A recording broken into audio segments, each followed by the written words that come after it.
Captain Rogers, here are 4 new trainees assigned to your flight. Lieutenant Hopkins, O'Shea, Visconti, and Bollin. Hopkins? Captain? O'Shea? How do you do? Visconti. Visconti? Bollin? Yes, sir. Sure is a big ship. Pretty hot to handle, sir? Oh, I wouldn't say so. She's a mighty sweet airplane. Comes in like a rocket the way it looks to me. Oh, she's easier to land than you think. Aren't there a lot of trick gadgets in this plane? Well, not much more than you have in training planes. Just a few things you need for high-altitude work. And they put them where they're easy to use. It's got the roomiest cockpit of any fighter plane I've ever seen. Now, it's easy to fly if you just think about what you're doing. I'll bet there isn't much time to think either. Well, that's about all there is to do up there, Bollin. This ship flies just like any other airplane. You do about the same things you've always done. Of course, she doesn't fly herself, you know. Does she feel very heavy in the air, sir? Sir, how fast will she dive? When do you use the turbo? Well, I think you guys get just a little bit ahead of me. Suppose we go into the pilot's room and we'll begin at the beginning.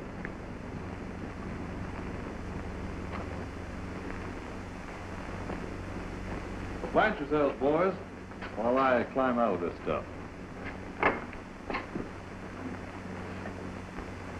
Well, now, if I'm going to help you fellows understand the P-47, the best thing for me to do is to dish out a lot of facts quickly. We can get together for questions whenever you have them. Now, plenty of our boys are moving up into combat zones ahead of their crews. And they're finding out that it comes in mighty handy to know a lot of details about their airplane. And this is the time to find those things out. Now, you should keep in mind that this airplane was built to give us our fastest, deadliest high-altitude fighter. Sir, you say high altitude. What altitude do you mean? Around 30,000 feet, between 25 and 35,000. Well, now, you're going to be sitting up here behind 2,000 horsepower. That's a lot of power, but it's the best life insurance you can have. This airplane cost about $100,000, and they say it takes 30,000 man-hours to build it. I think it deserves some respect from pilots. Now, to handle the P-47 the way the Army expects you to, you should know everything possible about it before you take off the first time. You've got real armament and speed. You're not going to have any trouble with it because it's got good flying characteristics all the way. And it's good on landings. As for weight, well, you'll hear all the boys say you're never even conscious of this plane's weight anytime you've got flying speed. Well, now, let me show you how the P-47 is put together. To begin with, this is the biggest single-engine, single-seater in service. Has a wingspan just short of 41 feet. It's a little over 35 feet long, stands 12 feet 8 inches high, and weighs about 7 tons with a full load. The power plant is 2,000 horsepower with a turbo, and it swings a 4-bladed, 12-foot 2-inch Curtiss prop. Well, let's look at this power plant. This is an 18-cylinder Pratt & Whitney radial engine. It's the twin Wasp with 9 cylinders in each bank. Now, one of the first things I noticed about this airplane is that it's a smooth flying ship in every way. She'll pick up a lot faster than planes you've been flying. And your turbo will allow the engine to develop its full 2,000 horsepower at high altitude. You want to learn all about this prop. It's a Curtiss electrically controlled constant speed propeller. Now, the reason there are 4 blades is to have enough propeller area to absorb the power of this 2,000 horsepower engine. Right here, on the left side of the cockpit, is a switch panel with a selector switch that gives you positions for automatic or manual control of the propeller. You've got increase RPM and decrease RPM positions. Ordinarily, you'll use the automatic position, but if that should ever fail while you're flying, switch to manual and then increase or decrease RPM. Of course, you want to check your breaker switch first. Well, now here are your 2 self-sealing gas tanks. The main tank, forward of the cockpit, holds 205 gallons. Your auxiliary tank holds 100 gallons. The plane has better flying characteristics when this auxiliary tank is empty. So after takeoff, when you've reached a safe altitude, You switch to auxiliary and use this gas first to put the plane in better trim.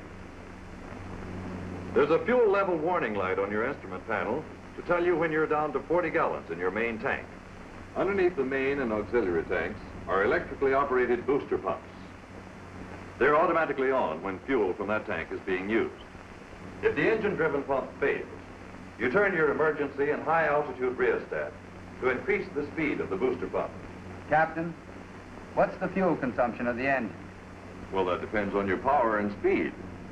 For absolute minimum cruise, you'll use anywhere from 60 to 120 gallons an hour. However, at full military power, you'll consume as much as 275 gallons an hour. When the warning light comes on, you've got a maximum of 20 minutes left. Here's your oil tank up here, and down here are your oil coolers with shutters controlled from the cockpit. This is your main air ramp. This is your GE turbo. It's a lot more simple than it looks. The exhaust gases come from the engine, back through these pipes to the turbo. Compressed air leaves the turbo, comes through the cooling system here, back through these pipes to the carburetor, down into the internal compressor to the cylinders. This is the guts of the system. Let's take a look at the real thing over here. This is a cutaway of the turbo. Now up here is where all of the compression takes place. The exhaust gases come in here and spin this bucket wheel.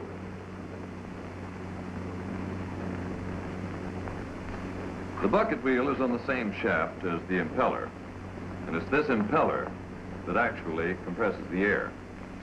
The faster the bucket wheel turns, the faster the impeller rotates, and the more air is compressed and sent to the engine.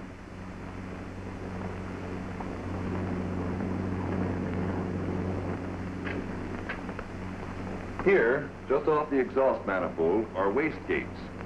When these gates are wide open, the exhaust gas is dumped out into the air instead of being directed back to the turbo. But the higher you take your airplane, the more these gates will close, which means the exhaust gas goes back in an increasing amount and puts the turbo to work compressing air for the engine. This action is controlled by a supercharger regulator. You guys will learn a lot about controlling your turbo when you're ready for altitude work. The throttle and turbo on the quadrant are normally linked together, but in transitional training you won't be using the turbo. Later on, if you want to get off the ground fast with full military power, you'll set the throttle and turbo control handle all the way forward, getting 52 inches manifold pressure and 2,700 RPM. Using maximum power for more than 5 minutes isn't a very smart idea, unless you happen to get a hiney on your tail. When you throw this switch on top of the throttle and push both throttle and turbo full forward past the throttle stop, you'll get war emergency power through the water injection on the P-47 D5s and subsequent models. When you're using water injection, water is mixed with gas and you'll really go places. Water injection is available for only 11 minutes continuous use, and you've got to use it sparingly, just like your ammunition. It sounds screwy, but brother, when you need that extra power, water injection will give it to you. Now let me caution you about something. When you're using the turbo and throttle interconnected, they should be retarded slowly. When you're using them individually, always retard the turbo first and then the throttle, making sure the turbo is never left ahead of the throttle. Your landing gear and flaps are operated hydraulically. I'll show you the controls when we get in the cockpit. As for armor, you've got steel plate in front of you about here, bullet-resisting glass, and your engine also gives you protection from the front. In back of you, you've got steel plate about here, and your fuel tanks give you secondary protection from underneath.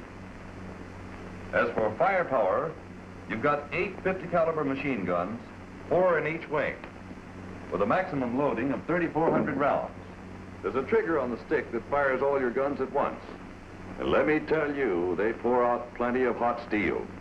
How are the guns charged, sir? Manually, on the ground. Well, I think I've told you about everything you need to know. Outside of the fact the little man said there are 105,895 rivets in this airplane. And enough aluminum to build the biggest kitchen sink in the world. Any questions? Okay, Lieutenant, suppose you come out on the line and we'll check through the cockpit.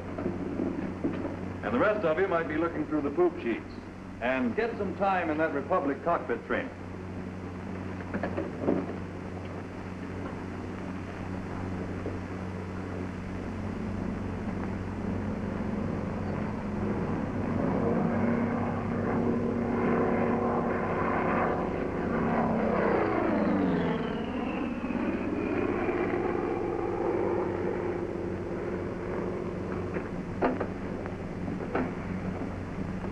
These flaps are left down to keep them from getting walked on.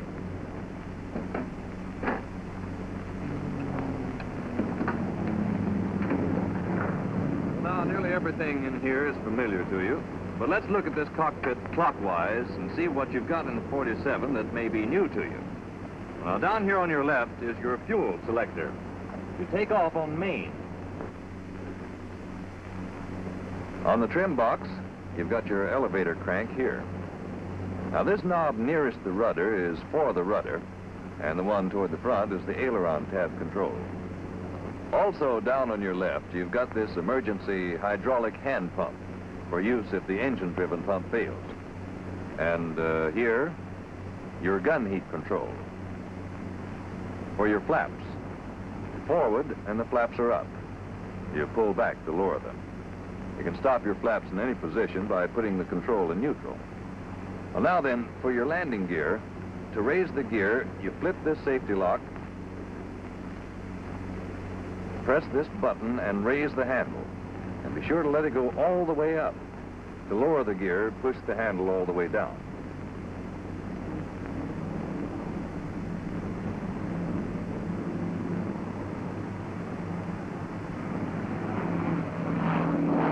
Sure is a wide landing gear. You betcha. And that's a big plus for pilots. Well, now then, up here are your indicators for oil and intercooler shutter. Open for takeoff, neutral for landing. They're electrically operated from the switch panel. Well, now, going on clockwise, this is the gun and camera switch. Make sure it's off when you're landing. Turbo, throttle, prop, mixture. When you're starting the engine, you'll keep the mixture control in idle cutoff until the engine is firing.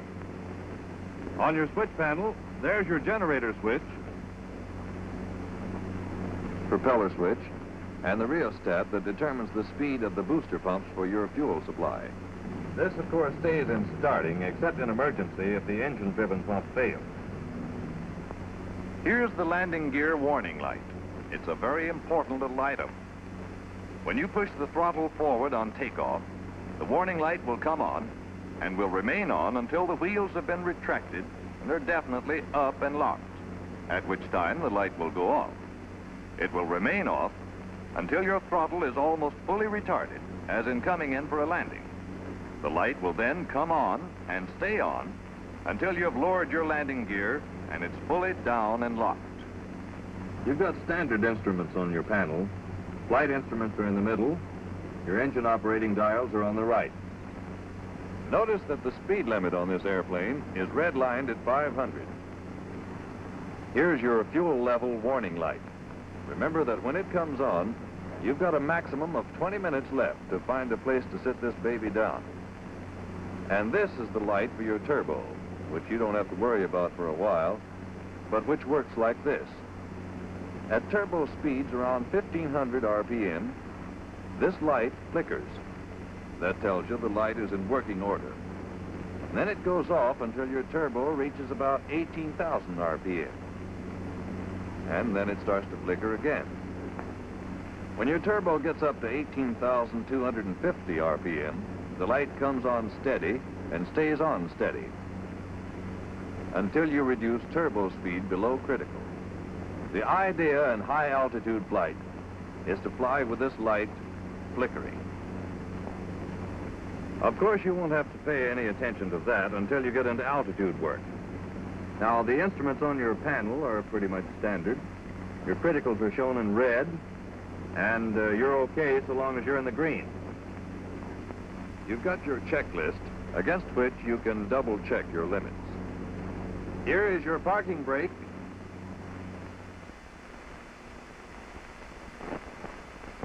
And here are your oxygen controls.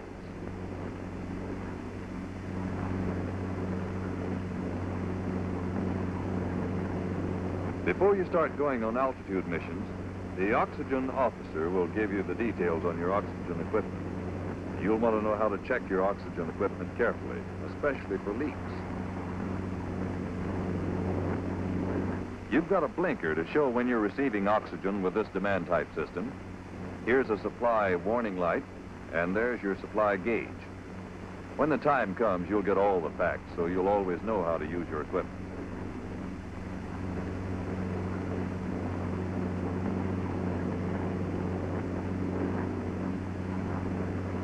Over here is your cowl flap control. Open for starting.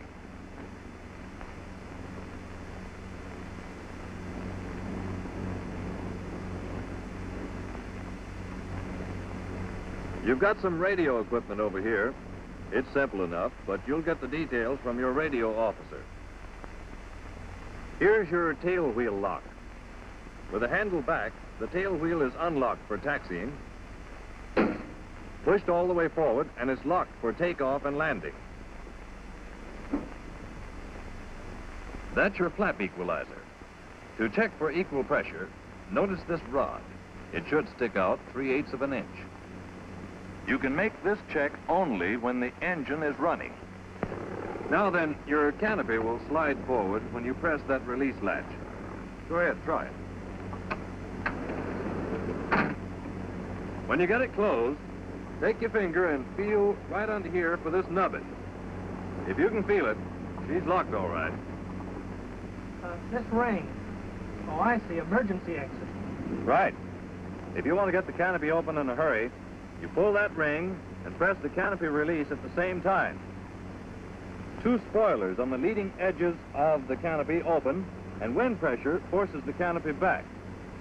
Now then, if your canopy ever gets jammed on the ground, you've got these levers on each side.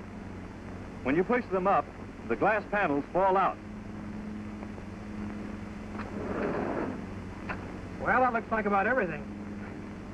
Except there sure is a lot of stuff in that switch panel. Oh, don't let that bother you. These are all circuit breakers down here, pop-out fuses. These are your light switches. They're all labeled, and you can study them. This is the ammeter. And here's the gun sight light rheostat.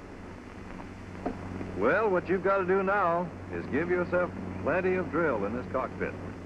You want to know the importance of every instrument and exactly how and why to use each one of them. So remember, when you've got this 47 up in the air, it's too late to start thinking about what you're going to do.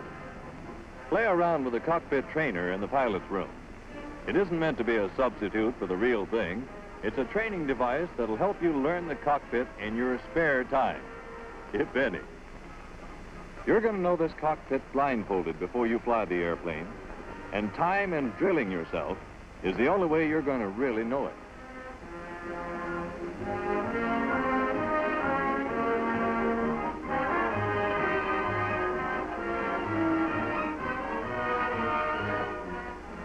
When you know the Thunderbolt the way you knew your trainers, then she'll really perform for you. And you'll know you've got a real airplane to be fighting in.